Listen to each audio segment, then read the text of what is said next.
যারা আসে কারো বলার অপেক্ষা না কইরা শরীরে শক্তি আছে, হাঁটার মতো বল আছে, আপনি নিজে নিজে চেষ্টা করে সামনে আগে আসে। যারা সামনের দিকে আগে আসবে তারা যেন জান্নাতের দিকে আগিয়ে যাচ্ছে। জোরে কর সুবহানাল্লাহ। এরকম বিশাল বড় এক মাহফিল দেখলাম যে সব লোক আগে আসছে, একটা লোক আগে নেই। আমি বললাম যে এই লোকটার মতো ফায়ে সমস্যা, আগেইতে চায় হয়তো পারে না। আপনারা 5-6 জন মানুষ গিয়া সবের নিয়তে ওনারে ধৈর্য আগে দেন। ফোলাভাইন পাড়াইছে, এটা দাঁড়িয়ে আসো না কা কো হুজুর, আপনি যারে মানুষ মনে করছেন মানুষ না, এর একটা বস্তা ভরে রয়েছে, বস্তা দূরের থেকে দেখা যায় না। এরকম ওই পিছনে আমার কয়েকজন বাগিনা আছে। বাগিনা তুমগোর আমি অনেক মহাব্বত করি। এই শ্রীপুর মাদ্রাসাটা আমার অনেক মহাব্বতের। আপনারা যারা পিছনে, আপনাদেরকে বলছি, যদি মনে করেন দুশের কথা শুনবেন তাহলে আল্লাহর হস্তে অহংকার মাটি দিয়া আল্লাহর দিকে তাকাইয়া আপনারা আগে আসেন। এই যে আপনাদেরকে বলছি আগে আসেন। আর যদি মনে করেন হুজুর না ব্যস্ততা আছে, চলে গেলেও কোনো আপত্তি নাই। এইখানে যাদেরকে বসার তৌফিক দিছে তাদেরকে কবুল করছে কে? আর তো জোরে বলেন কে? ওই পিছনে আরো কিছু আমার বাগিনারা আসো। বাবা তোমাদেরকেও বলছি, বাগিনা বলছি, আসন মনে কইরা। যদি মনে করো যে মামা দুষের কথা শুনবো তাইলে আগাইয়া পরিবেশটাকে ভালো করো। আর যদি মনে করো যে না বয়ান বহুত হয়ে গেছে আর দরকার নাই, চলে গেলে আমাদের কোনো আপত্তি নাই। আল্লাহ তাআলা সকলকে যেন কবুল মঞ্জুর করে। সকলে জোরে বলেন আমিন। আমাদের খুব পাশে ভারতের বর্ডার, কথা বলেন ঠিক কিনা? উল্লাপাল্লা কথা যদি বলি তো ভারতে আমাদেরকে এর থেকে উঠাইয়ে নিয়ে যাতা দাফন করে লেগো, এরকম ভয় আমাদের আছে? আমাদের হায়াত মৌতের মালিক বলেন কেডা?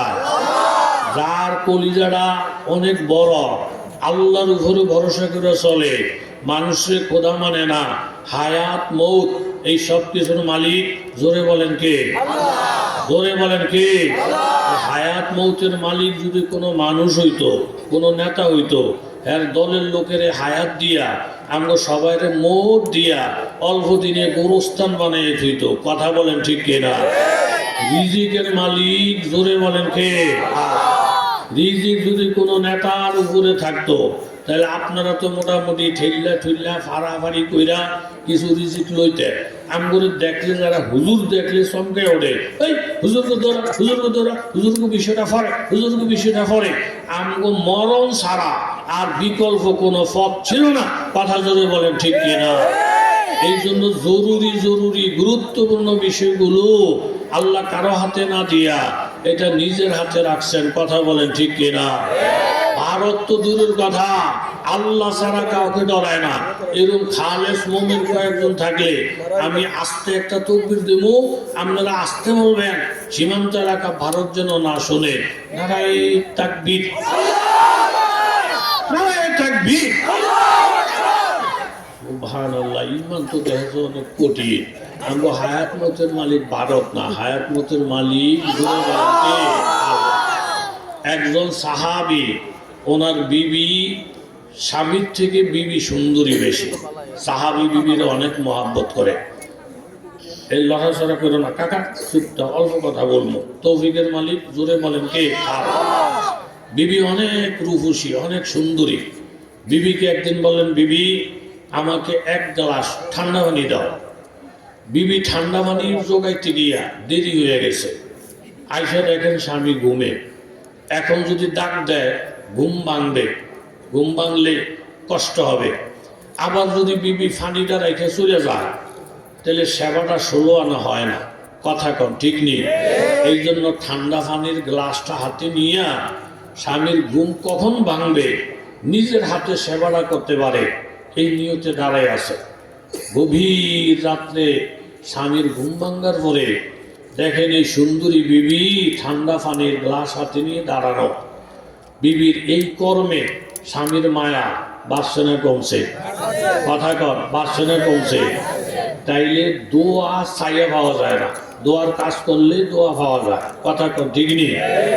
কুমিল্লা জেলায় এক জায়গায় আমি বয়ান করতে গেছি, বয়ান যখন শেষ রওনা দিছি, তখন ইমাম সাহেব পিছনে পিছনে বলতেছে, হুজুর আপনার লোক একটু জরুরি কথা, আপনি মাথাটা আগিয়ে দেন।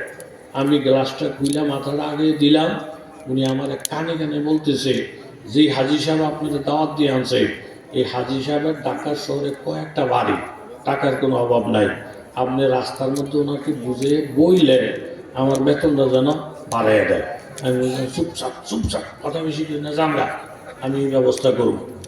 এই আধা ঘন্টা পরে আমি হাজি সাহেবকে বললাম, হাজি সাহেব আপনাকে ইমাম সাহেবের সূরা কেরাত তো মাশাআল্লাহ অনেক ভালো, তো বেতন টেতন কি দেন জানি না, পাবলিকের উপরে চাপ না দিয়া আপনি নিজের থেকে ওনার বেতন বাড়াই দিন। এই ধরনের আলেম খুব কম, এই ধরনের আলেম পাওয়া খুব কঠিন। হুজুর আমগো হুজুরে যে ফিসি ফিসি দৌড় পারছে, এই বেতন বাড়ানোর কথা লেগে না দৌড়। না না, এমনি এমনি না, মনের আবেগটা বলছে। না না হুজুর বেতন কম দেই না। কত দেয়? হুজুর ওনার বেতন দেই 4,000 টাকা। 4,000 টাকার বেতন হইল, আপনি পাবলিকের উপরে চাপ না দিয়া নিজের থেকে বেতন বাড়াইয়া দিয়ে। হুজুর আপনি তো রাত্রে আসেন, রাত্রে যান, আপনাকে কষ্ট হয়নি? কথা জোরে কন, কষ্ট হয়? রাত্রে আসেন, রাত্রে যান। আমগো গ্রাম অনেক বড়। আমগো গ্রামের সিস্টেম হইল, কোনো লোক যদি মারা যায়, পুরা গ্রামের থেকে চাইল উঠাইয়া খালের সামনে চাইল দেখা দেয়। যেই হুজুরে জানাজা পড়ায়, এই হুজুরে চাইল লইয়া যায়। আবার কাফারা থাকে, রোজা, তারপরে নামাজে, এগুলো সব হিসাব করে আমরা হুজুরগুলো দিয়ে দিই। বেতন যদিও 4,000, এমনি এমনি মিলাইয়া 15-20,000। 20,000 কেমনে? আমগো যে দেশ, আমগো দোয়ায় মাসে 3-4টা জানাজা লাগেই থাকে। একটা জানাজায় যদি 2 মণ করে চাইল পায়, তাইলে 5টা জানাজায় 10 মণ চাই, এরপরে কাফারা, এমনি এমনি মিলাইয়া এই 4,000 থাকে না, 10-12,000 পরে। বেশি বিটির করলে এখন বাদ দিয়ে দেবো। কত মুন্সিরা এই মসজিদের ইমামতির লেগা বারবার ফোন করে। আমি তো হাজি সাহেব ওনার মূল বেতন হইল 4,000, আর এমনে হেমনে মরায়, জানাজায়, কাফারায় মিলে হইল 20,000। এখন ওনারা যেই কাম আপনারা করতেছে, তাইলে উনি গত মাসেও 4জন মানুষ 5জন মানুষ মরছে, 10 মণ চাইল রয়েছে। তো উনি আল্লাহর কাছে দোয়া করবো, আল্লাহ গত মাসেও তো 5জন মইরা আমার 10 মণ চাইলের বাউ হয়েছে, এমনি তো 4,000-এর উপরে ফার্স্ট ফাইও বাড়াইতো না। আল্লাহ এই মাসে কি ঠেলা ভরলো, মাসের 28 তারিখ জায়গা একটা মানুষও মরে না। হে ঘুরে গেরা 4,000 টাকা ধরাই দিব। আমিও গেছি, আমার ফোলাফেনও গেছে। আল্লাহ মাসের আর মাত্র 2টা দিন বাহি আছে। আল্লাহ আমার ভাবির দূরছি, এই 2 দিনের মধ্যে 60 জনের মরণের ভাব করে দেয়। এই সুর দিন আমলে আমার আয় ইনকাম বাড়ে না। কথা যদি কন, ঠিক কিনা? হাজি সাহেব যেই কাম আমনে করতেছে, আগামী মাহফিলের আগে আমনে মরার সম্ভাবনা অনেক বেশি। মরার কথা উনি হাজি সাহেব রাতাতে তাইলে কি হুজুরে মরণের দোয়া করব? আমি তো যেই ভাব আপনারা করছেন মরণের দোয়াই করবো। আর যদি বাঁচতে চায় তাইলে ওনার বেতন বাড়াইয়া দেন, জানাজা চাই, কাফারা মাফারা এগুলো সব বাদ দেন। তখন উনি দোয়া করবো, আল্লাহ এরা বাচ্চা থাকলে আমার সুবিধা, এগুলো মাইরো না, তুমি বাঁচনের ব্যবস্থা করো। তাইলে বাঁচা আর মরা এটা চাইয়া পাওয়া যায় না, এটা কাজের মাধ্যমে হয়। কথা বলেন ঠিক কিনা? আজকে একটা ঈদের দিন, আপনার নবী আমার নবী, রহমতের নবী, ঈদের নামাজ পড়ানোর জন্য ফাজরে মোবারক বাঁধলেন, শরী মোবারক হাতে নিলেন। আল্লাহ নবী ঈদগাহের দিকে যাবেন, ঠিক এই টাইমে আম্মা জান আয়েশা রাদিয়াল্লাহু তাআলা আনহা নবীর সামনে এসে বলেন, ইয়া রাসূলুল্লাহ আজকে একটা পবিত্র ঈদের দিন, আপনার 9 জন বিবি, প্রত্যেকটা বিবির ঘরে ঘরে মেহমান। অনেক বিধবা মায়ের আছেন যার স্বামী শাহাদাত বরণ করেছেন জিহাদে, এই বিবিকে সান্ত্বনা দেওয়ার কেউ নাই। এমন স্বামী হারা বিধবা বিবি আমাদের ঘরে মেহমান। অনেক ছোট ছোট বাচ্চা আসছে গো নবী, যাদের বাবা নাই, ইয়েতিম, জিহাদের ময়দানে বাবা শাহাদত বরণ করেছে। এমন ইতিম বাচ্চারা আমাদের ঘরের মেহমান, বিধবা মহিলারা আমাদের ঘরের মেহমান। ইয়া রাসূলুল্লাহ, মেহমানদের মেহমানদারি তো দূরের কথা, আপনার 9 জন বিবি, একজন বিবির ঘরের চুলায় আগুন জ্বলে না। 9 বিবির পক্ষ থেকে আমি আয়েশাকে প্রতিনিধি বানাইয়া পাঠাইছেন।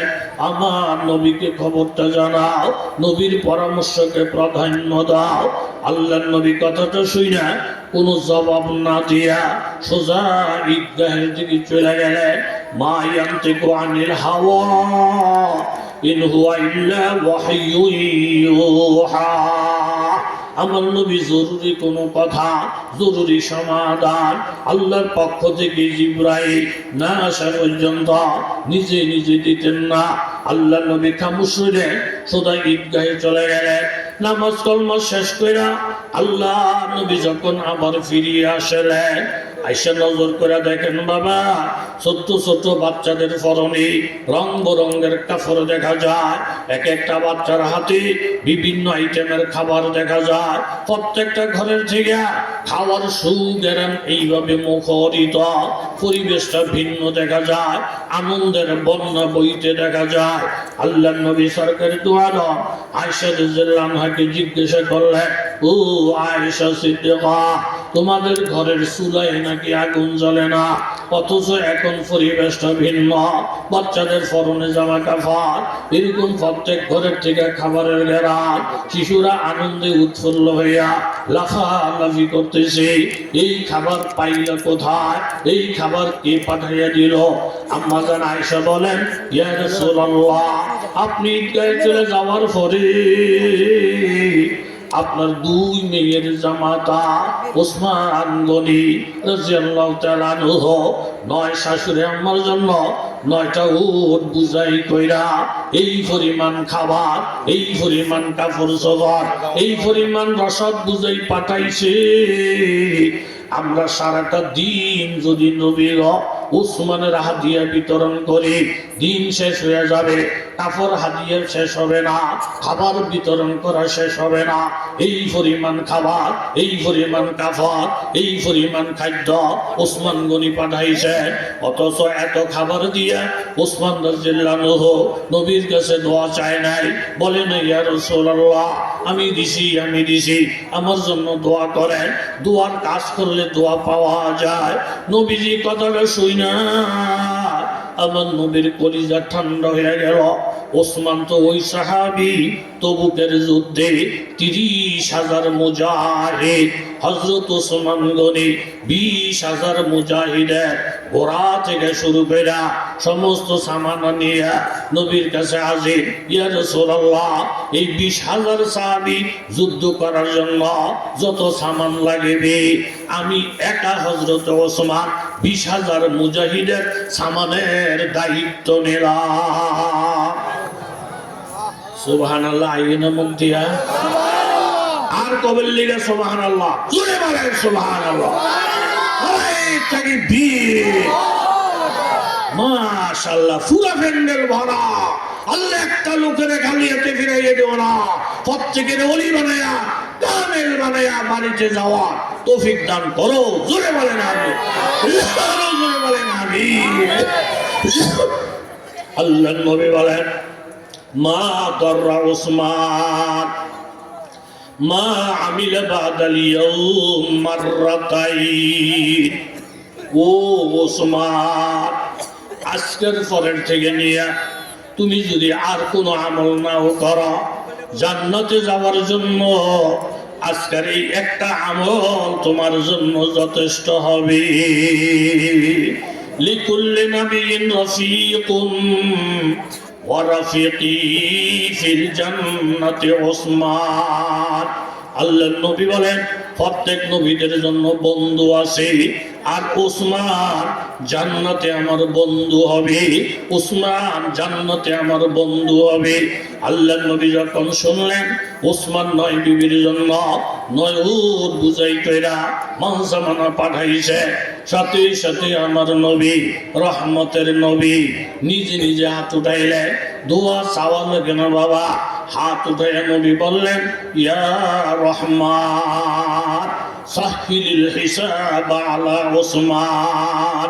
ও রহমান, আমার উসমানকে তুমি ধনী বানাইছ, অনেক সম্পদের মালিক বানাইছ, আমার উসমানের হিসাব সহজ করে দাও।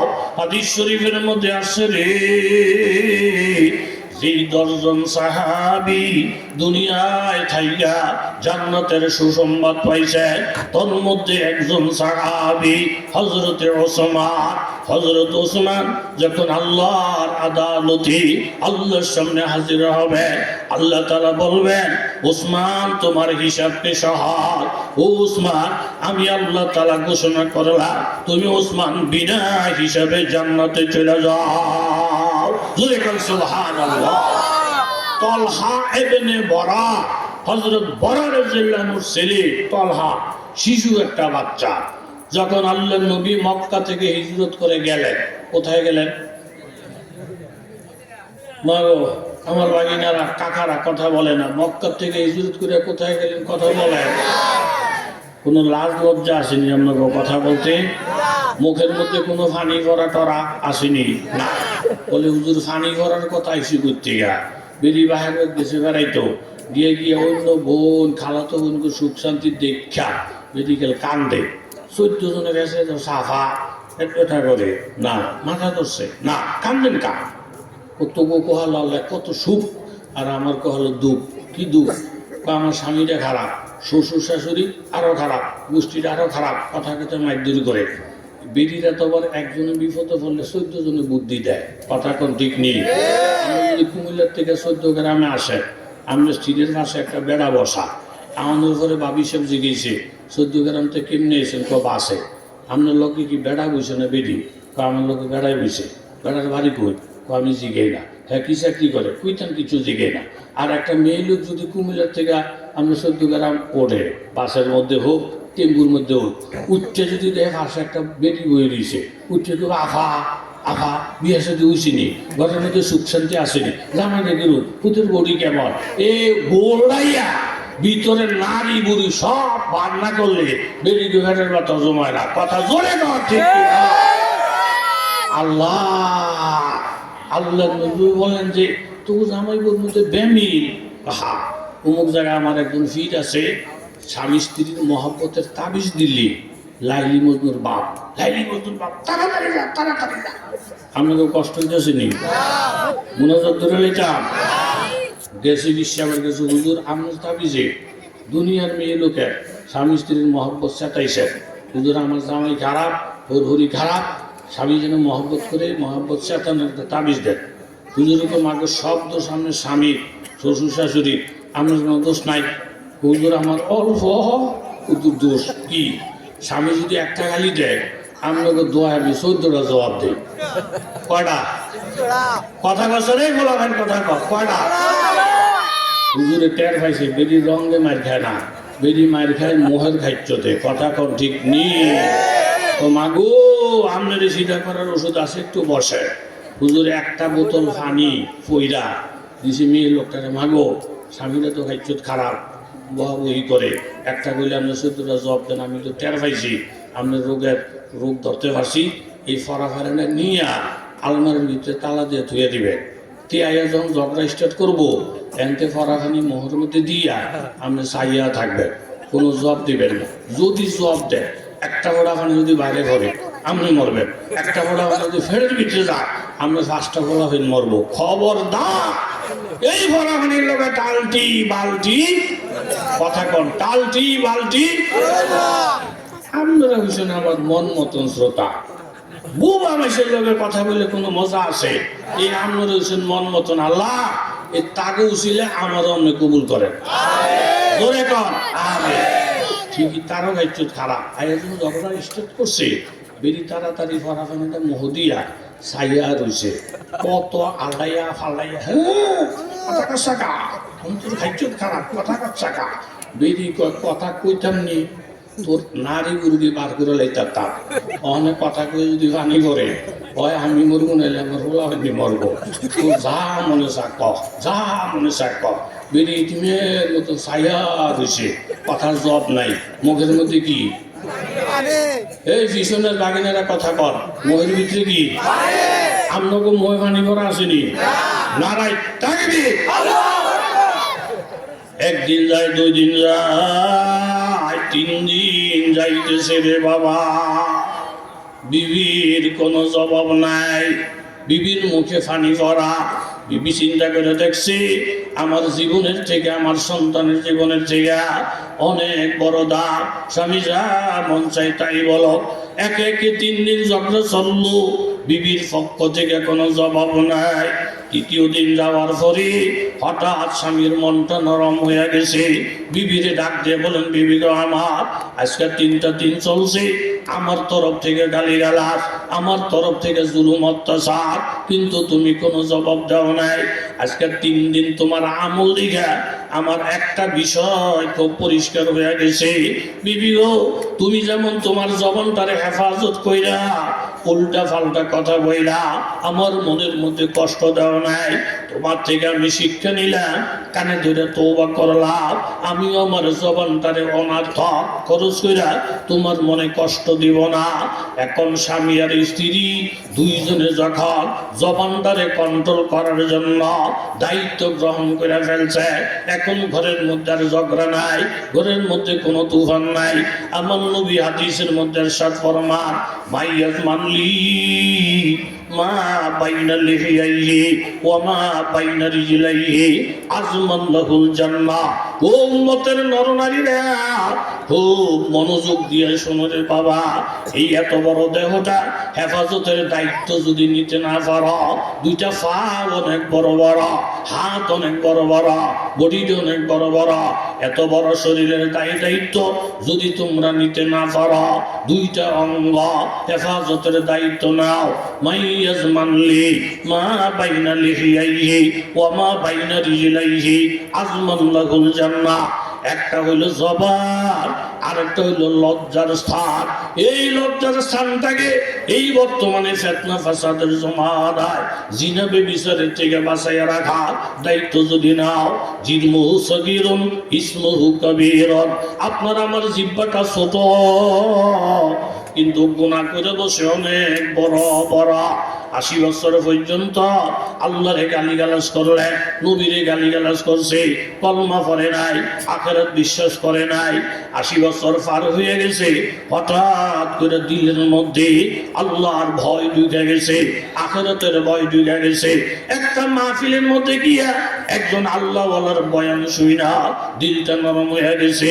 80 বছরের কাফের আমার আল্লাহরে ডাক দিয়ে বলতেছে, আল্লাহ লা ইলাহা ইল্লাল্লাহ মুহাম্মাদুর রাসূলুল্লাহ। 80 বছর পর্যন্ত যেই লোকটা কুফরি কালমা করে করে জাহান্নামের দরজায় চলে গেছে, এই লোকটা জবানটা ব্যবহার কইরা 80 বছর পরে আমার আল্লাহকে ডাক দিয়া ইমানের কলমাটা যখন ঘোষণা করছে, এই সামান্য একটা শব্দ জবান দিয়ে বলার সাথে সাথে 80 বছরের গুনাহ মাফ হইয়া জাহান্নামের থেকে লিস্টের নামটা কাইটা আমার আল্লাহ তাআলা জান্নাতের লিস্টিতে নাম উঠাইয়া দিছে। জোরে বলেন ঠিক কিনা? আরেকজন মুমিন বান্দা সারাক্ষণ তসবিহের হাতের মধ্যে জ্বলে, মাবুদের জিকির আজকার করে, 5 ওয়াক্ত নামাজের প্রথম সারিতে থাকে, কিন্তু কপাল খারাপ। 80 বছর ইবাদত কইরা হঠাৎ করে নবীরে গালি দিয়ে বসে, আলেমের গালি দিয়ে বসে। আলেমের গালি দেয় এমন লোক বাংলাদেশে আছে না? আলেমরে গালি দিলে এই গালিটা ঘুরে ঘুরে ঘুরে ঘুরা নবীর গায়ে লাগে, নবীরে গালি দিলে এই গালিটা ঘুরে ঘুরা আল্লাহর গায়ে লাগে। কথা বলে ঠিক না? মক্কার জমিন একজন আবেদ, হেরেম শরীফের মাতাব, মাতাব বুঝেননি? যে জায়গাটার মধ্যে কি করে কথাটা ফানি করা আলাইতেন, কথাটা যে জায়গাটা তফ করে নাম কি? মাতা। আর জোরে কর, জায়গাটার নাম কি? এই মাতাফের মধ্যে আসরের পরে এক দরবেশ মোরাকাবা করে বই রয়েছে, আল্লাহ আল্লাহ আল্লাহ জিকির করতে আসে। এর মধ্যে কিছু ফোলা হয়, ওই যে খালি জায়গা তো মক্কা, এরা বল মল খেলে। আমরা যারা হজে গেছেন, উমরায় গেছে, আমাদের দেশের মতন না, ফোলাফাইন লাফালাফি দূরি করে, কেউ বাধা দেয় না। কিছু কেউ কইতেছে মাসুম হাসা এরা নিষ্ঠা ফেলে বোনা নাই, এখন কি বাধা দিবেন? আর আমাদের দেখা যায় একটা ছোট ফোলারে লইয়া মসজিদ আইছে, ফোলাটা যদি একজনে ব্যয় করে 14 জনে হ্যাঁ কইরা মসজিদটারে উড়ে এলে যাবে, এই ক্যাটারা আছে ফোলাটারে, এ তারে দৌড়া ফোলায় যদি ক্ষতি করে না, এই হাতারা গোলমাল থামাইনারা এর থেকে আরো ক্ষতি করে বয়ে থাকে। কথা কর ঠিক? এই বেড়ায় শিশু বাচ্চা নিয়ে এত লাফালাফি দরকার কি? মাসুম হাজা যদি আপনার আমার সামনে দিয়া দৌড়াদৌড়ি করে, এও তো এর কোনো গোনা নাই। আপনি বুঝে বেড়া হইয়া এই ফুলারে দৌড়েতে গিয়া থামাইতে গিয়া মসজিদ উড়িয়ে রেখেছেন, গোনা হইবা আম্মে, বাচ্চার কিচ্ছু হবে না। কথা কর ঠিক কি? হ্যাঁ, এই হুজুরের দ্যাম ছুটতে গেছে গা বল ভাইয়া। এই বেড়া কই কি মাগু মক্কার ফোলাবান যে এত খারাপ, আমি আগে জানতাম না। মক্কার ফোলাবান যে এত খারাপ, এর আগে আমি জানতাম না। এটা একটা তোয়াফের জায়গা, এই যে আল্লাহর ঘর বাইতুল্লাহ, এই যে মাকাম ইব্রাহিম, এই যে সাফা, এই যে মারওয়া, এতগুলো মুবারক জায়গা থাকতে এই দেশের ফোলাফাইন খেলাধুলা করে, মক্কার ফোলাফাইন যে এত খারাপ আমি এর আগে জানতাম না। কথাটা বুঝলা উনি আল্লাহ আল্লাহ জিকিরের মধ্যে রয়েছে। দিন শেষ হয়ে যখন রাত, গাছে দুরম্ব জসমানি ফেরাকাত, গাছে দুরম্ব জসমানি ফেরাকাত, দমুদম্বর বরুহানি মুলাকাত, মা আগার কাল্লা সুগার দিওয়ানাই, মস্তে आशा की आपाई मनाई, उससे दीवाना के दीवाना नशूद, मोरा ससरा दीद दरखाना नशूद। আমার নবী মুর্দানা, আমার নবী হায়াতুন নবী, রওজা শরীফের মধ্যে আমার নবী জিন্দা। উম্মত যখন রওজার পাশে দাঁড়াইয়া আমার নবীকে সালাম দেয়, আমার নবী সরাসরি নিজের কানে সালাম শোনে এবং সালামের জবাব দেয়। যাদের কান ভালো তারা নবীর সালামের জবাব শুনছে, এমন লক্ষ লক্ষ আল্লাহওয়ালা জমিনে আছে। জোরে বলেন ঠিক কিনা? এই শেষ করে যখন রাত্র হইছে, এই আল্লাহর ওলি ঘুমাইছে, চোখটা লাগার সাথে সাথে আল্লাহ নবী আইসা হাজির। আল্লাহ নবী বেজার, আল্লাহ নবীর রাত ডাইকে ওই আল্লাহওয়ালারে বলতেছে, ও বড় আল্লাহওয়ালা, তুই তো অনেক বড় জিকিরওয়ালা, তুই তো নিজেরে অনেক বড় বুজুর্গ মনে করা, তুই মক্কার মধ্যে থেকে কাজকর্ম শেষ কইরা মক্কা থেকে চলে যাবি, তুই মদিনায় আসবে না। তুই মদিনায় আসলে আমার রাগ বাইরে যাবে, মদিনায় আসলে আমি সহ্য করতে পারবো না। আল্লাহ নবীর এই কথাটা শুনে আল্লাহর আশিক পাগলের মতো হয়ে গেলেন। ইয়া রাসূলুল্লাহ, আপনি আমার উপরে তো রাগ করছেন কেন? আপনি আমার উপরে তো গুসা করছেন কেন? তখন নবী বলে, গতকাল দিনের বেলা আসরের নামাজের পরে মক্কার ছেলে সন্তানরা খেলাধুলা করে, আর তুমি যে একটা গালি দিলা, মক্কার ছেলেরা এত দুষ্ট, মক্কার ছেলেরা এত দুষ্টামি করে, তুমি যে মক্কার ছেলেদেরকে গালি দিলা, আমি মুহাম্মদুর রাসূলুল্লাহ তো মক্কার একজন ছেলে, আমিও তো মক্কার সন্তান। তোমার এই গালিটা শুধু ছেলেদের উপরে সীমাবদ্ধ রয় নাই, বরং তোমার এই গালি আমি মুহাম্মদুর রাসূলুল্লাহর মধ্যে লাগছে। জোরে বলেন ঠিক কিনা? হুজুর করে যদি গালি দাও, আলেম করে যদি গালি দাও, বাবা মুমিন বান্দাদেরকে যদি গালি দাও, আমভাবে গালি দিলি, তোমার এই গালিটা সব মুমিনদের গায়ে লাগে, সব আলেমদের গায়ে লাগে। আমার নবী আলেম, সাহাবায়ে কেরাম আলেম, কোটি কোটি আলেম জমিনের মধ্যে আছে, আলেমের গোষ্ঠী লইয়া গালি দিলে এই গালিটা সব আলেমের কান্দে গিয়া পড়ে। সাথে সাথে উনি অপমান হয়ে গেলেন, সাথে সাথে উনি লজ্জিত হয়ে গেলেন। ইয়া রাসূলুল্লাহ, আমি কানে ধরে তওবা করলাম, মক্কার ছেলেদেরকে গালি দিলে এই গালিটা যদি আমার নবীর উপরে গিয়া পড়ে, তাইলে আমরা যদি আলেমদেরকে গালি দেই, আল্লাহর কসম এই গালিটা আমার নবীর গায়ে গিয়ে লাগে। জোরে বলেন ঠিক কিনা? বিএনপির একটা কর্মী, এতে আওয়ামী লীগ করে, বিএনপির কর্মীরা দেখলে গেল গাইলা, দল সার তোর দল ভালো না। যেই বেড়ায় বিএনপির কর্মীরা দেখলে গালি দেয়, হ্যাঁ যদি তারেক জিয়ারে ভাই, হ্যাঁ খালেদা জিয়ারে ভাই, হ্যাঁ গালি দিত না? কথা কানে দিত না? কারণ কর্মীরে যখন দেখতারে না, নেতারে ভাইলো হ্যাঁ গালি দিব। আলেম ওলামারা হইল আল্লাহ নবীর কর্মী, কথা কর ঠিক না? আর উলামা ওয়ারাসাতুল আম্বিয়া, যেই বেটা আলেম দেখলে চুলকানি ওঠে, যেই বেটা আলেম দেখলে গালি দেয়, এই বেটা যদি নবীরে হয়তো নবীরেও গালি দিত, কথা কর ঠিক না? আর যেই লোক আলেমদেরকে সম্মান করে, ওই কফালওয়ালা লোকটা যদি নবীকে পাইতো, নবীরে গাইলে সম্মান করত, কথা বলে ঠিক কিনা? না, আমার দিল অনেক খুশি হয়ে গেছে আপনাকে ফাইয়া। একেবারে জেতা অনেক জায়গার মধ্যে বয়ান করি মরা মানুষ লইয়া 10টা করে কাটিয়ে ফিরে যে সিটিয়ে ফিরে যা 14 গ্রামের মানুষ, এখানে 14 গ্রাম, এক গ্রামের মধ্যে বয়ান করি এই মানুষ লাভ মেরে ওঠে, আর এনে হলো 14 গ্রাম, এনে তো তেজ পাওয়া আরো অনেক বেশি। আল্লাহ তুমি কবুল মঞ্জুর করো, জোরে বলেন আমিন, আরো জোরে বলেন আমিন। এই আল্লাহর নবী মক্কা থেকে হিজরত করে গেছেন, জোরে বলেন কই? মদিনা। জোরে বলেন কই? মদিনা। তলহা এই ফিরছি একটা বলা, ওনার আব্বার নাম হলো বরা, তলহা এবনে বরা। এই যে আমাদের দেশের মধ্যে এবনে টেবনে কয় না, এই সৌদি আরবের মধ্যে অমুকের ফোলা অমুক, অমুকের ফোলা অমুক। আর আমাদের দেশের মধ্যে এরম না, যেমন মোটা এক ফির নাম কইলাম না, এই ফির এক জায়গার থেকে আইতেছে, রাত্রে কুয়াশা, গাড়ি চলে না, ড্রাইভারকে কই দেখতে না হোটেলে সিট আছে নি, তো খাদেমরা গেছে গিয়ে ক স্যার আপনাকে হোটেলে সিট আছে নি, ও সিট পরে থাকবো কেনা, ও থাকবো আশিকে রসুল মাহবুবে খোদা গাউসে হামদানি কুতুবে সুবহানি সারা শরীরের চুলকানি, এরকম কত হইল না। ম্যানেজারকে বাবা মাপ চাই সিট সিট এই খাদেমরা এলেছে, আইয়ে ফিরে কয় কি কইল ফির সিট নাই, বেড়া আরো সিটটা উঠছে, পুরা নাম দিয়ে কইতারি না, অর্ধেকটা কইতে কইতে সাতা দিছে, তো কি রিজন হইয়া থাক এই মোড়া দেওয়ানবাগের ফির 30 মনের রূপে তার গোস্ত, সারা এলাকা খাইও আর গোস্ত থাকবো। এই ফাড়ার ঘরের ফাড়া 40 ওজনের কাল গোস্ত বানাইছে, কিন্তু ভিতরে কুলহল্লা চূড়াটাও নাই, কথা জোরে কর ঠিক না? মোড়া হয়েছে, ভিতরে কিচ্ছু নাই, কিচ্ছু নাই, কিচ্ছু নাই, গুড়ি ছাড়া, কথা কর ঠিক নেই।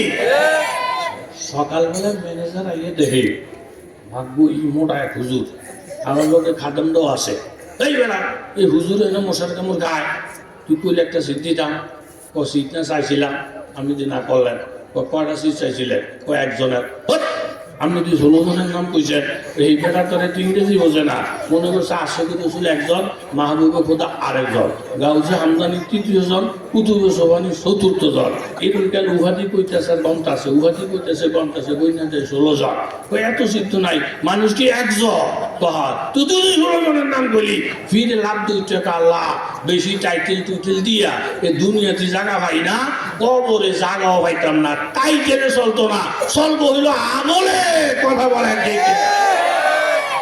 সৌদি আরব আর বাংলাদেশ বেশ কম আসেনি, তারা কথা গান আসেনি। আমি একেবারে প্রথম যখন গেছি হজে, জিদ্দা গিয়ে লামছি, লাইন না আমার যে দর্শে ফেসাবে, মানে উভয় বুদ্ধি নাই, কই যাই, পরে একটা বাঙালিকে দেখলাম, দেখে গেলাম বাংলা আরবি মিলেইছিল, যে ভাই হাম্মাম কই ফেসাব কানা করতে হাতে কয় কি এমনে, এ আমার দিকে যান ওয়াজ পরে হইলেন, এমনে এমনে এমনে, কয়টা ঢালা দিছে, কথা কন কয়টা।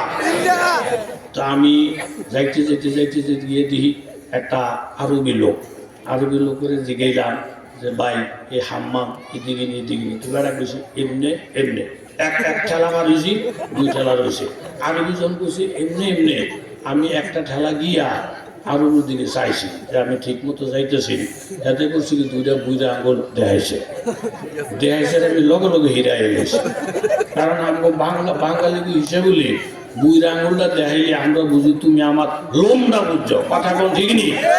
আমি 2টা গিয়া ফিরে যখন আবার করছি, এই বাঙালিটা আবার আমার দিকে চাইছে, তো হুজুর আপনি হিরাইতেছেন কা, আমি তো এতে তুই বুইরাঙ্গুল দেখাই পারে, বাংলাদেশের বুইরাঙ্গুল না, এত বুইরাঙ্গুল দেয় যাতা দিয়ে আপনাকে কইছে আপনি ঠিক মতো আছে, আপনি যাইতে থাক, তাহলে বাংলাদেশ আর আরব দেশের হিসাব, কথা কন ব্যস্ত মাসে না নাই, একটু জোরে বলেন ব্যস্ত মাসে না নাই, যাক কথা খালি বাইরে জায়গা পরে ফিনিশিং দিতে পারতাম না। এই ছোট্ট সাহাবীর নাম হইল তলহা, তার আব্বার নাম হইল বরা, আল্লাহ নবী মক্কাতে হিজরত করে গেছে কই মদিনায়। তখন ওনার আব্বা আল্লাহ নবীর দরবারে বারবার আসা যাওয়া করে। এই ফিরছি ছেলেটা আব্বার দিকে, আব্বা আপনি বারবার কই যান? আমি মোহাম্মদ রসুল্লাহর দরবারে যাই। উনি এই ওনার নবুয়ত এই সে উনি বরহাত নবী। ছোট বাচ্চা বলে বাবা আমার মতো শিশু মানুষ নবীর দরবারে গেলি কোনো সমস্যা আসেনি? বলে না, চলো তুমি আমার সঙ্গে। বাবার সঙ্গে শিশু বাচ্চা রওনা দিছে। বাচ্চাটার নাম হইল তলহা। জোরে বলেন বাচ্চার নাম কি? তলহা। এই বাচ্চার আব্বার সঙ্গে আইসা আব্বার কানে কানে বলে আমার বাবা উনি সর্বশ্রেষ্ঠ নবী বলে ওনারে কি ওনার দেশের লোকেরা দেশে জায়গা দেয় নাই বলে আব্বা আমি আল্লাহর কসম করে বলছি ওনার চেহারাটার দিকে একবার আমি তাকাইছি, তাকাইয়া আমি মানুষটা যদিও ছোট আমার দিলে সাক্ষী দেয় এই চেহারাটা কোনোদিন মিথ্যুকের চেহারা হইতে পারে না। কেমনে মানুষ ওনারে অস্বীকার করলো, কেমনে মানুষ ওনারে অবিশ্বাস করলো, এটা তো আমার বুঝে আসে না। আব্বা আপনি আপনার নবীকে জিজ্ঞাসা করেন আমার মতো শিশু মানুষ যদি নবীর কলমা পড়তে চায় নবী আমারে গ্রহণ করবে কিনা? আব্বা বললে ইয়া রাসূলুল্লাহ দেখতেছেন তো এই বাচ্চারা বারবার আমার বিরক্ত করতেছে। এই বাচ্চা আমারে জিজ্ঞাসা করে শিশু মানুষ কলমা পড়লে নবী কলমা গ্রহণ করবে কিনা? আল্লাহ নবী বললেন ও বড়া নবীর দরবার আম দরবার, ছোট বড়দের জন্য সভা। তোমার বাচ্চা যদি কলমা পড়তে চায় আমি তোমার বাচ্চারা কলমা পড়াবো। এই শিশু বাচ্চা আগে বললে আল্লাহ নবী কলমা পড়াইলেন। শিশু বাচ্চা কলমা পড়া মুসলমান হয়ে গেলেন। জোরে কর সুবহানাল্লাহ। এই শিশু বাচ্চারা কলমাটা পড়া আমার নবীর জিজ্ঞাসা করেন ইয়া রাসূলুল্লাহ একজন মানুষ মুমিন হওয়ার জন্য শুধু কলমাই যথেষ্ট না আরো কোনো দায়িত্ব আছে? তখন নবী বললেন বিয়া করার জন্য কবুল করছি এর দূরই যথেষ্ট না, বরং এই বউয়ের বরণ পোষণ থেকে নিয়ে মরণ পর্যন্ত অনেক দায়িত্ব স্বামীর উপরে আছে। কলমা পড়ছি যথেষ্ট না, মরণ পর্যন্ত আপনার আমারও দায়িত্ব আছে না? না বলে কি দায়িত্ব?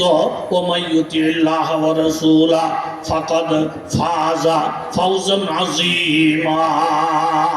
এখন থেকে তোমার দায়িত্ব হইল আল্লাহ এবং আল্লাহর রাসূল যে কথা বলবে সেগুলা মাইন্না মাইন্না চলবা। এই শিশু বাচ্চারা বলে ইয়া রাসূলুল্লাহ আমি কলমা না পড়লাম, নবীর কোনো হুকুম তো মানলাম না, আমি আদা মুসলমান হইয়া নবীর দরবার ত্যাগ করব না, আমি পূর্ণ মুসলমান হইয়া বাড়িতে যাইতে চাই। জোরে বল সুবহানাল্লাহ। নবী আমার একটা হুকুম আপনি করেন, হুকুমটা আমি মানি। তাহলে কলমা পড়লাম, নবীর হুকুমও মানলাম, পূর্ণ মুসলমান হইলাম, আমি পুরো মুসলমান না হইয়া বাড়িতে ফিরতে চাই না। জোরে বলেন সুবহানাল্লাহ। আর একটু জোরে বলেন সুবহানাল্লাহ। হলিত মানুষ পাইছে আল্লাহ, এই মানুষগুলোর সাথে আপনি আমারও কবুল করেন। আর একটু জোরে বলেন হুজুর আমার হুকুম করেন।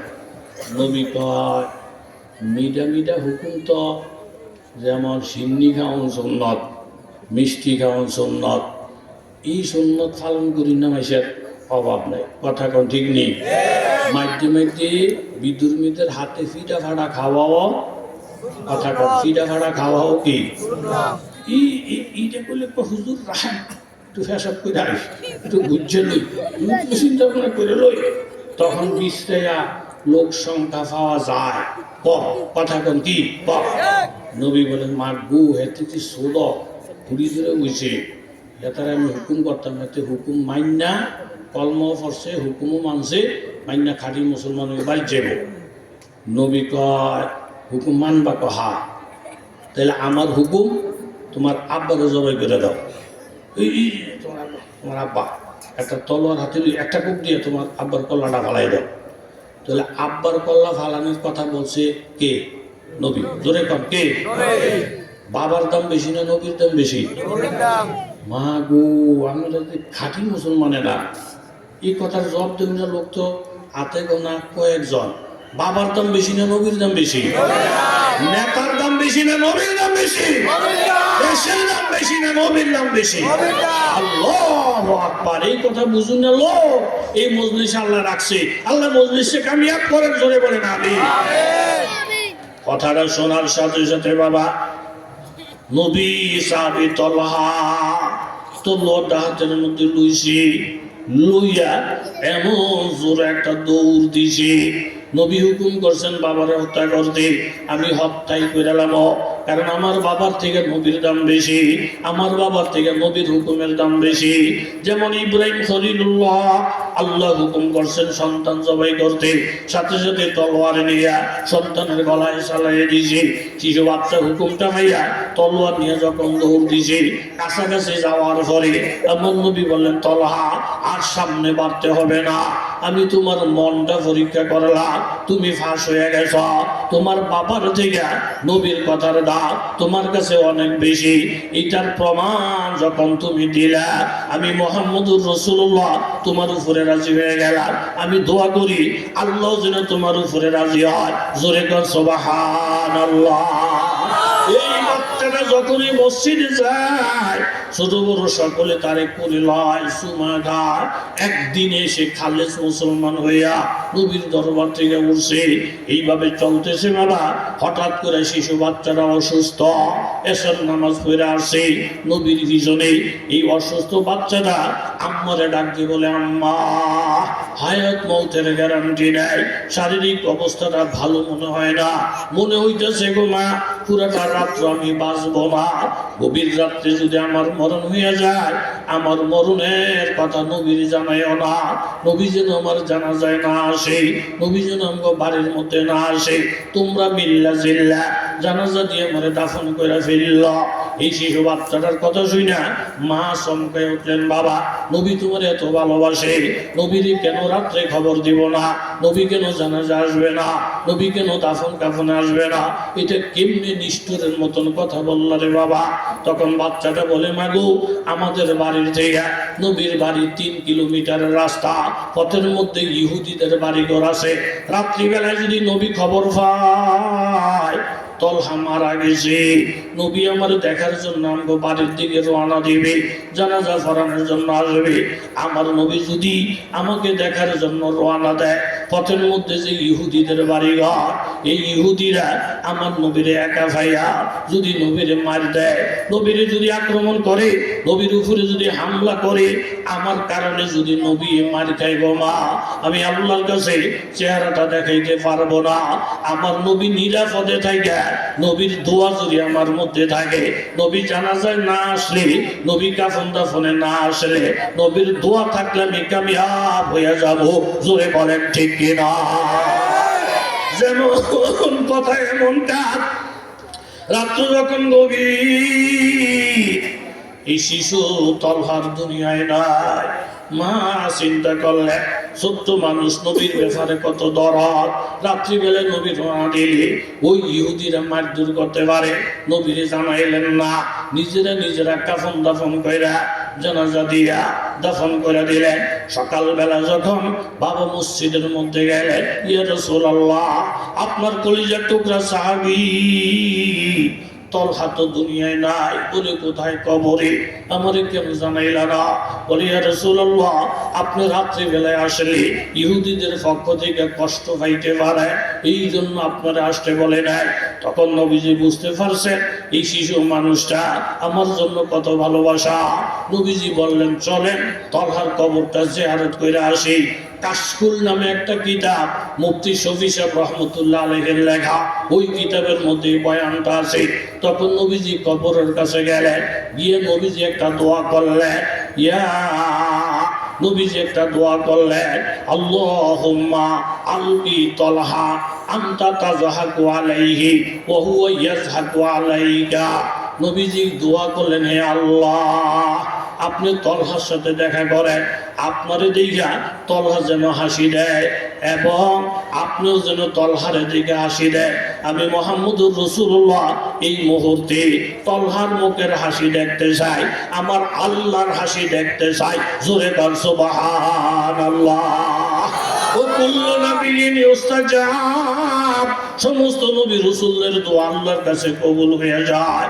নবীজি সুসংবাদ দিলেন, সাহাবীরা শোনো, এই শিশু বাচ্চারা তো বড় ভাগ্যবান, আল্লাহর সাথে তার মোলাকাত, তার সাথে আল্লাহর মোলাকাত দুনিয়ার মানুষের জানিয়ে দাও।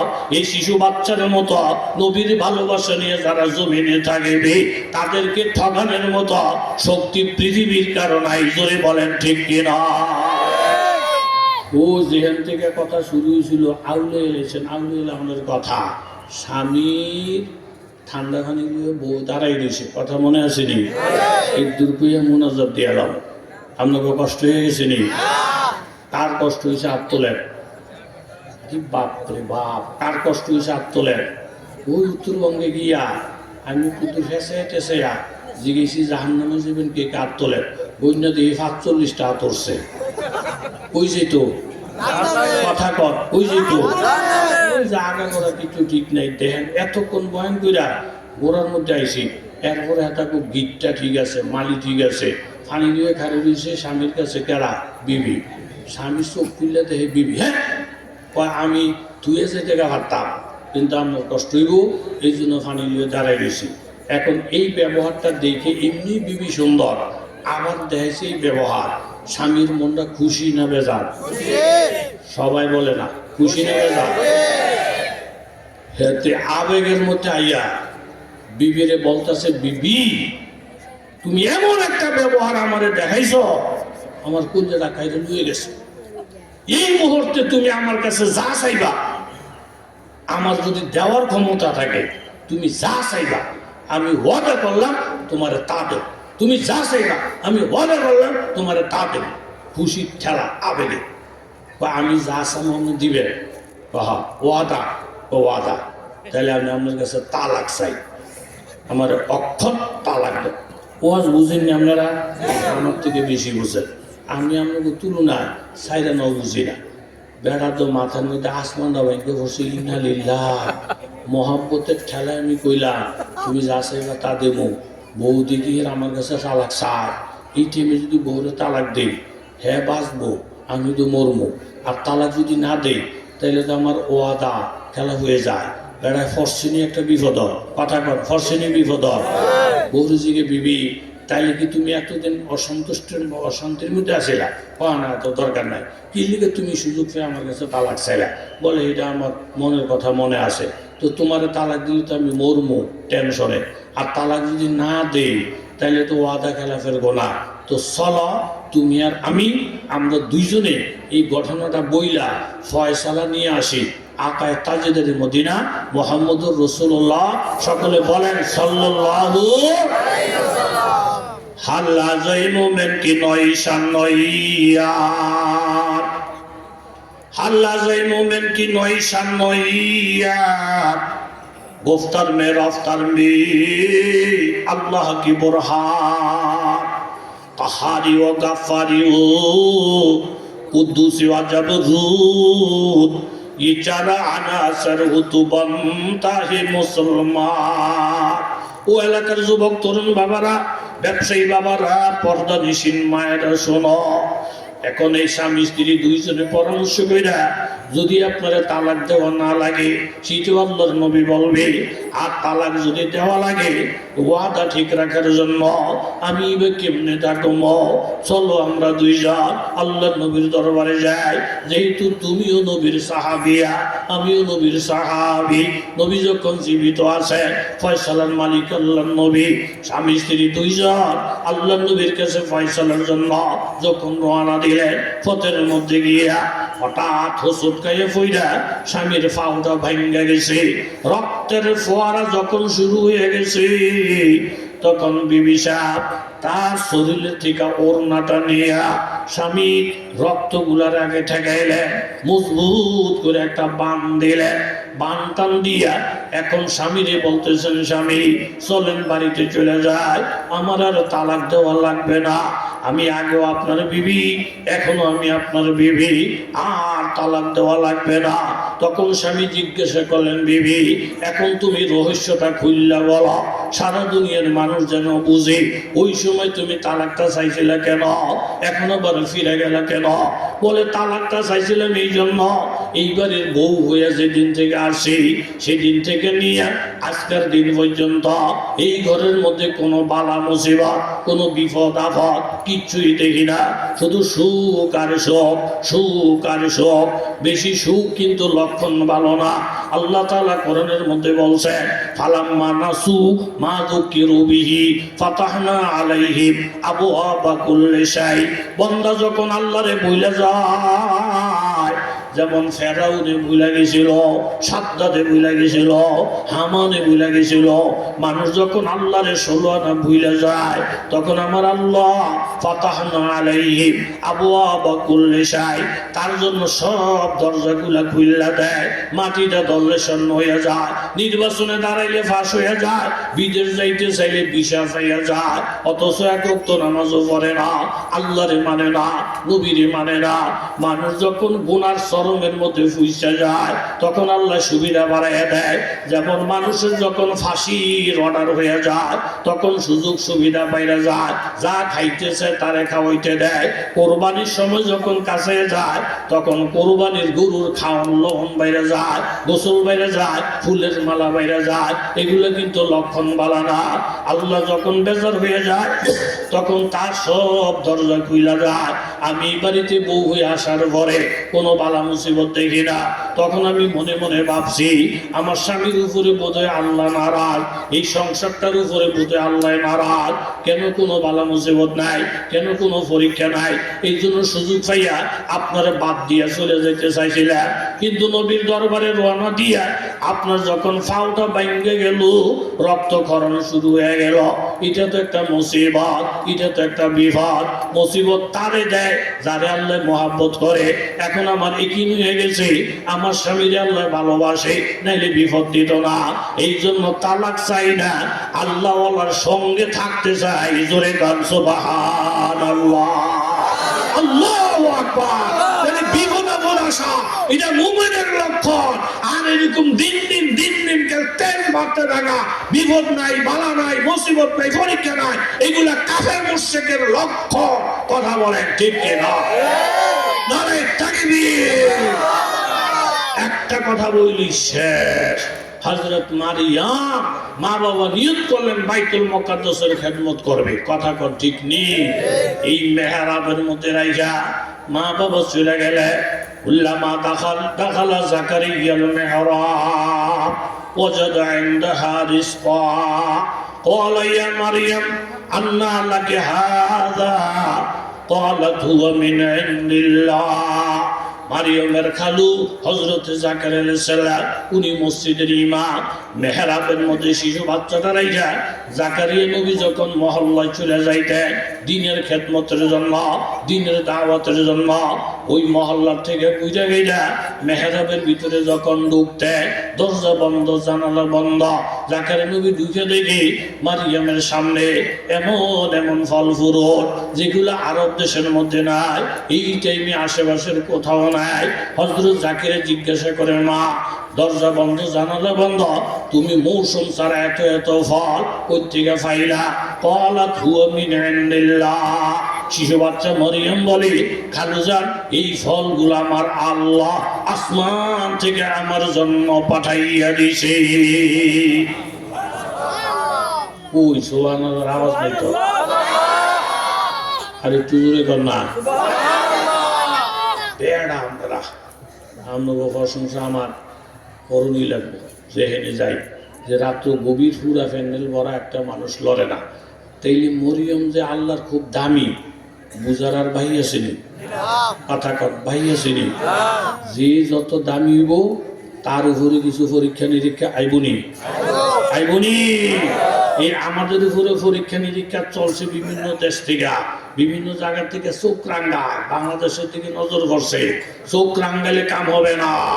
যে বাংলাদেশের দিকে চোখ রাঙ্গাবে তার চোখ গুড়া সহ উঠে ফেলা হবে, হাত ভেঙে দেওয়া হবে, উঠে দেওয়া হবে, থাপ্পড় দিবে, মাথা মারবে, মাথা শেষ হয়ে যাবে। আমরা হইলাম পাহাড়ের মতো। আফালা ইয়ানজুরুনা ইলাল ইবিল কাইফা খুলিকাত ওয়া ইলাস সামা কাইফা রুফিআত ওয়া ইলাল জিবাল কাইফা নুসিবাত। পাহাড়ের দিকে নজর করো। পাহাড়কে যদি কেউ থাপ্পড় মারে, হাত ভাঙে, পাহাড়ের কিছু হয় না। লাথি মারে, পাও ভেঙে যায়, পাহাড়ের কিছু হয় না।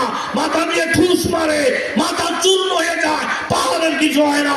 এই বাংলাদেশ ছোট দেশ হইতে পারে, মুসলমানদেরকে নিয়ে যদি কেউ ডাক্তাররা কি করে, তারা শেষ হবে, আমাদের কিচ্ছু হবে না, কিচ্ছু হবে না। জোরে বলে ঠিক কিনা? দেন একটা তাকবীর, আল্লাহ যা করছে, নারায়ে তাকবীর, নারায়ে তাকবীর। তিন ওদিকে ভারত, আমরা ভারতের ফেডের ভিতরে, কথা কোন ঠিক নেই। আমরা ভারতের ফেডের ভিতরে হইয়া হইয়া আতুর উজুর যদি কাটটা দেয়, ভারত টুকরা টুকরো হয়ে যাবে। এখন ভারতে যে পথ ধরছে, মুসলমান করে ফিরাইয়া মসজিদ মন্দির বানাইয়া আমগো দেশ নিয়ে ষড়যন্ত্র কইরা, এই ভারতের মুসলমানদের ষড়যন্ত্র করলে আল্লাহর মেহেরবানি ভারত ভাঙ্গা টুকরা টুকরা হয়ে যাবে। জোরে বলে ঠিক কিনা? যদি ভারত ষড়যন্ত্র করে আমাদের ফায়ে ফাড়া দিয়ে যদি ঝগড়া লাগাইতে চায়, আমরা বৈশা বৈশা আঙ্গুল চুষবো না, জীবন দেব দেশের জন্য, ধর্মের জন্য, ধর্মের জন্য। কে কে রাজি? হাত তুলে দেখা।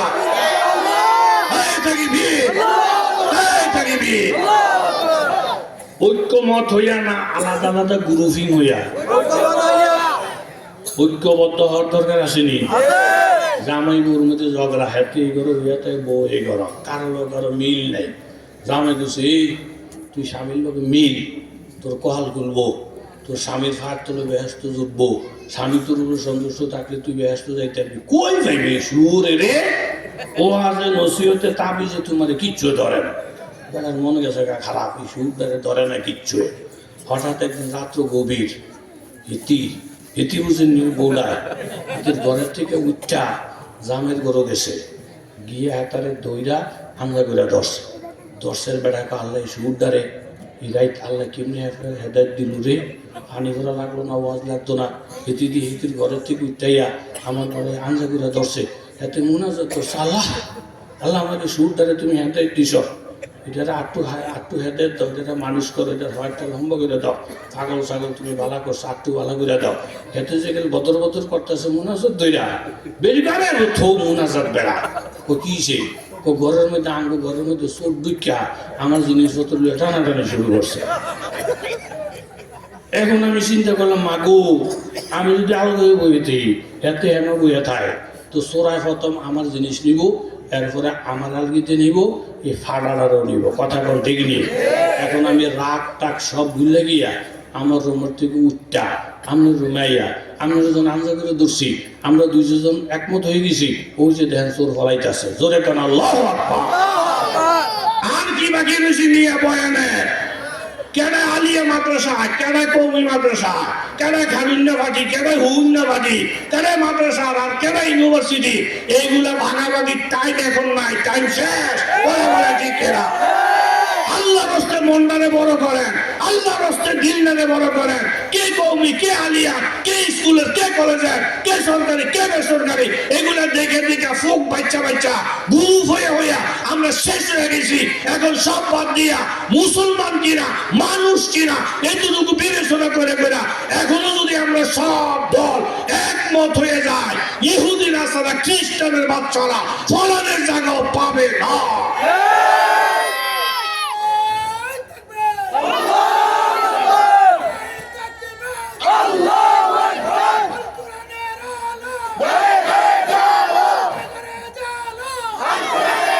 বিশ্বাস করতেন না আপনারা? আপনাদের যে বড় হুজুর, উজনির হুজুর বললে আমরা চিনি, ঠিক নেই? 35 বছরেরও বেশি, মাওলানা মোহাম্মদুল্লাহ সাহেব, উনি যে কত যোগ্য একজন আলেম, কত বড় হক্কানি একজন ফির।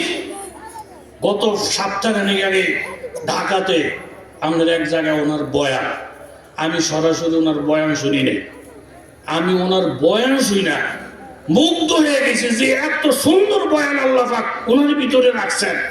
অথচ চুপচাপ নিজের গোপন রাখার চেষ্টা করে, কথা কোন ঠিক নেই। আর উজানির হুজুরের বাড়িতেও আপনারা অনেকে গেছেন, ওনাদের বাড়িও শানদার, উজানি মাদ্রাসার লোক ওনাদের বাড়ি। আমনগরের যে নাজম সাহেব মানে আলতাফ সাহেব, উনিও হাটহাজারের ফারে, উনিও তো আমার মনে প্রায় 30 বছরের কম নাম লোক এখানে কি কর। তাইলে কত বড় বড় আলেম, হাফেজ শাহাদত সাহেব এও প্রায় 15-16 বছর এখানে। এরপরে এই মাদ্রাসার উস্তাদ বেশিরভাগ আমি চিনি, সভাপতি সাহেব, ওনার কত ত্যাগ কত কোরবানি মাদ্রাসার জন্য। মাঝখান দিয়ে আমার কয়েক বছর গ্যাপ গেছে। আজকে আমি মাদ্রাসা আইসা মাদ্রাসার অবস্থা দেখা এবং সর্বদলীয় এখানে কি সরকারি কি বেসরকারি কি কমি কি আলিয়া কোনো ভেদাভেদ নাই, সব দেখলাম যে এখানে একটা প্ল্যাটফর্মে একটা স্টেজের মধ্যে সব একত্রতা ঘোষণা করে গেছেন। কথা বলে ঠিক কিনা? আর কি বাকি? এখনই আমাদের সময়, সব দলমত নির্বিশেষে ঐক্য হওয়ার এখন সময় আসছে। কথা বলে ঠিক কিনা?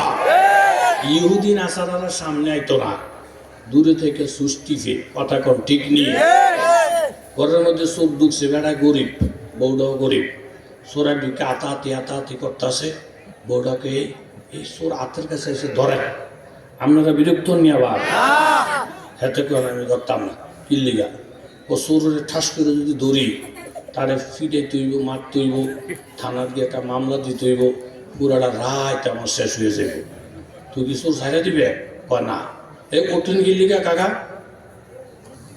কিও, আপনি একটা আলেম মানুষ, আমি উঠে গেলে আরেকজনে কি করবো? ফেসাবে ধরছে, ধরো এই ফেসাবে জ্বালাইতেছে আমারে। উজানির ফিসা হুজুর গেছিল আমগো এলাকায়, মোবারক কর্মী সাহেব হুজুর গিয়ে বয়ানটা শুরু করছে। এক বুড়ায় উঠে লাগায়, হুজুরের কথা তো শুনছেন, হুজুরকে কি রে মাত্র বয়ান শুরু করলাম, বুড়ায় কই যায়? তো মোতালিব চেয়ারম্যান আবু গারি মাদ্রাসা মোতালি সভাপতি বই দিছে। হ্যাঁ, তারা আন্দাজ করে খুশি কি হুজুর বুড়ায় হারিয়ে গেতে যায়। হুজুর মাগবো, আমগো দেশের মাইসের হুজুরে দেখতারতো না, চৌরা কইতো, হুজুর এমন মাহফিলে যাইতে চাইতো না। মাগবো চৌরা গো খাইছ, বয়ান শুরু করলে বলে পানি গাউন লাগে, বয়ান শুরু করলে বলে পানি গাউন লাগে। তো এতজন পানি গীত গেছে, আমিও পানি গীতাম যাই। বয়ান ধুইয়া হুজুরে মাদ্রাসাত গিয়ে বই দিছে, পানিতে আমগো এলাকার তো হুজুরে কোনো সময় আনে না। আমি যদি আমরা করে বলি আপনারা কিন্তু বল, আমি এসব করে আই, আপনারা কইতেন না যে বক্তা করতে আনছে, কইবেন নি? মানুষ গেছে বাবা কই কি রে, শ্রোতা পানি গেত গেছে, হুজুরও গেছে পানি গেত। এখন কমিটি গিয়ে হুজুরে ফাওয়া করবে, হুজুর আমরা ফাওয়াটি ধরছি, আমরা আইলে হুজুরকে আমি যা মরতে আইসিনি, হুজুর হাতে তো আই না, আমি আইতাম যেই দেশের যেই বাউ, এই দেশের বাউলে বয়ান শুরু করলে পানি খেতে বয়ে জায়গায় তো আমিও গেছি, দোষ কি তো? ওটার দোষ নেই, আমারটা দোষই তো। এখন তো এতে না আইলে তো হুজুর আইতো না, পশ্চিমী বিপদ আন্দাজ করে না কইছে পানি কিন্তু গেছে। এই কমিটি সব বাড়িয়া পুরাটা এলাকা তন্ন করে বিচারতেছে, বিচারতে দেখে 2 দোকানের মাঝখানে বইবে বিড়ি খায়। এই খাদ্যদের কতটি লোক আসেনি সমাজ, মাহফিলের নাম দিয়ে টুপি টাপি ফিন্দা আয় সঙ্গে গুদুর মোমবাতি টাইনে না গিয়া মনোজাত দিয়া লাইছে। তো যখন নজির আহমদে আবার মিছিল দেয়, হাজার মানুষের যখন আল্লাহ আকবর করে ওড়ে, তো এই বেটিদের রাত ধরা কয়, এই মলা মোনাজাত না বলে দিছে, এই যে হাজার মানুষ আল্লাহ আকবর কয়, তুই পরে অপমান হইয়া আবার হিরাই, কথা কর ঠিক নেই। তার একটা আলগিতে নিশ্চয় বয়সে বয়কে হুজুরের চাইছে, হুজুরকে আমিও আইতেছি, তুই বইবি আমিও বলবো, 2.5 ঘন্টা বয়ান আল্লাহর তরফ থেকে, জোরে কর সুবহানাল্লাহ। সোরায় কয় কি চোর দলে ভেজা, ফিদ মারো থানা তুলে যাও, আমি তো ভাবতাম না।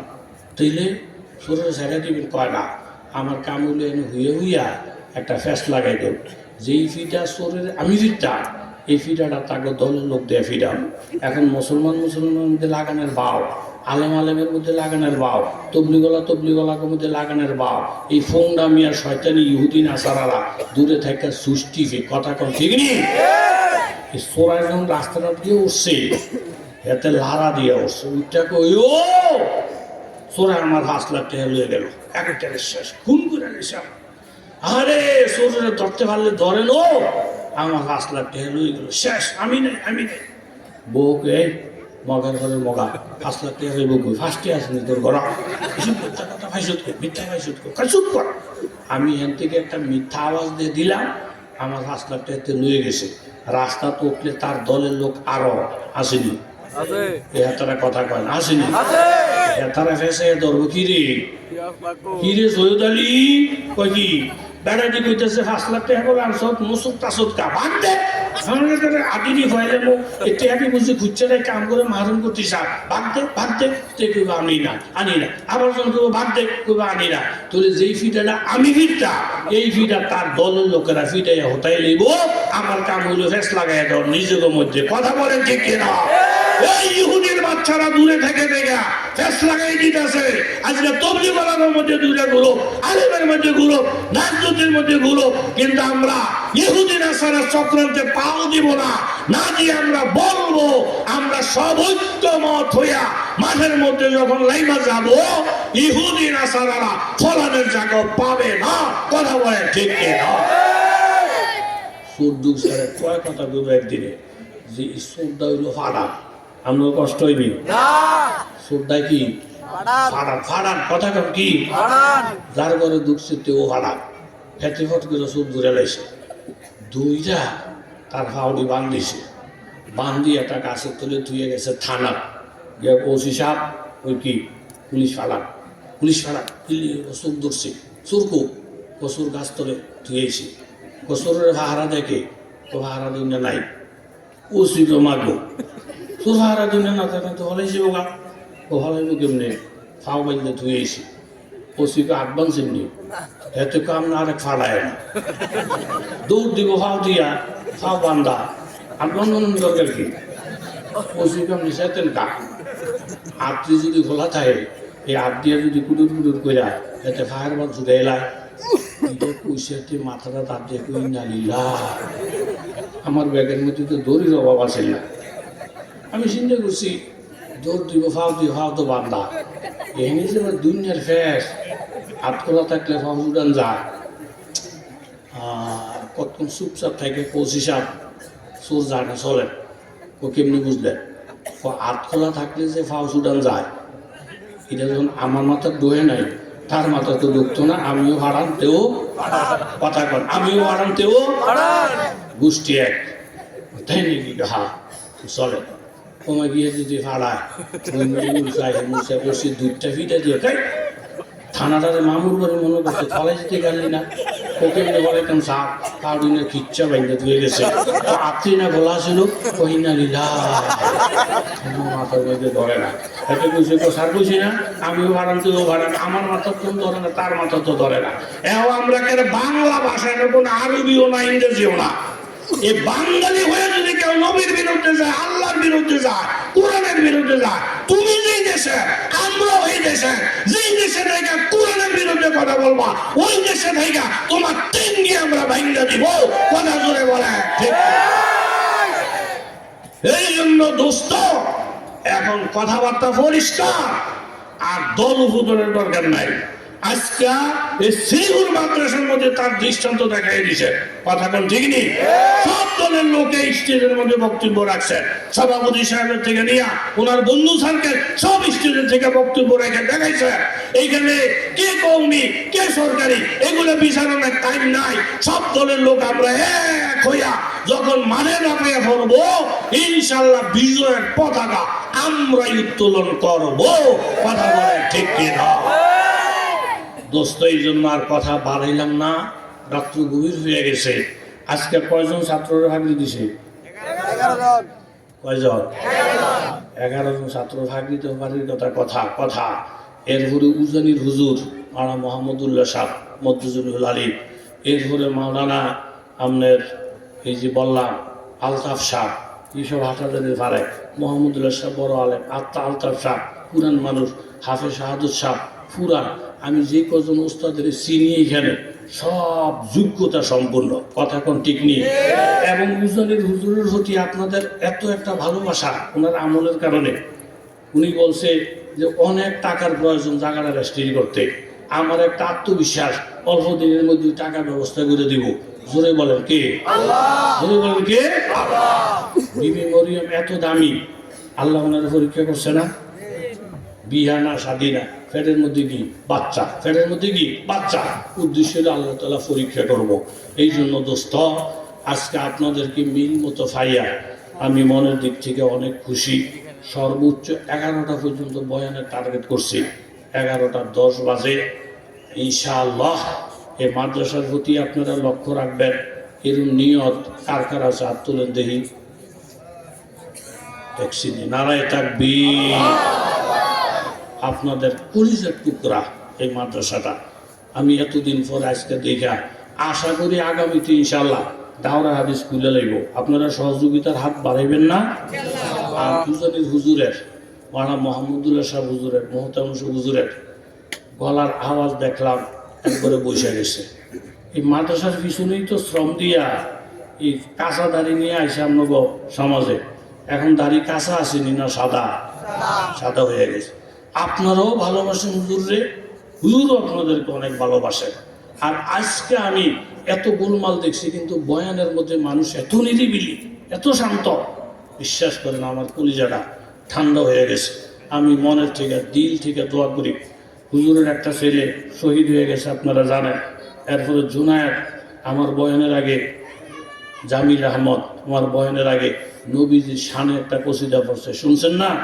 আল্লাহ তাআলা এই হুজুরের এই শোকের বিনিময়ে যেন এই শহীদের বাবা হিসাবে আল্লাহ পাক যেন হুজুরকে কবুল করে। আর উজানির মাহফিল হইল কয় তারিখ? আগামীকাল হইল বৃহস্পতিবার 26 তারিখ, এরপরে শুক্রবার 27 তারিখ। হুজুরের বাড়ি তো উজানি। আপনারা যদি হুজুরের বাড়িতে যান, মেহমানদারি করার মতন দিল হুজুরের আল্লাহ দিছেনি? কথা কেন না? গিয়া দেখেন কি শানদার বাড়িঘর। ওনার এরকম 100-200 মানুষের খাওয়াইয়া ফাঁক করার মতন অ্যাবিলিটি আছে। এই জন্য আগামীকাল শুক্রবার এই 2 দিন উজানির মাহফিল, উজানির হুজুরের পক্ষ থেকে আপনাদের দাওয়াত। ওইখানে যাইবেন, সম্ভব হলে মুরিদ হইবেন। এই 3 ভাইয়ের যে কোনো একজনের কাছে মুরিদ হইবেন। আপনাদের হুজুরও ফির, হক্কানি ফির, ওইখানে মুরিদ হইয়া হুজুরের থেকে সবক নেবেন। আল্লাহ তাআলা আমাদের সকলকে যেন কবুল ও মঞ্জুর করেন। সকলের দিল থেকে মন থেকে বলি আমিন।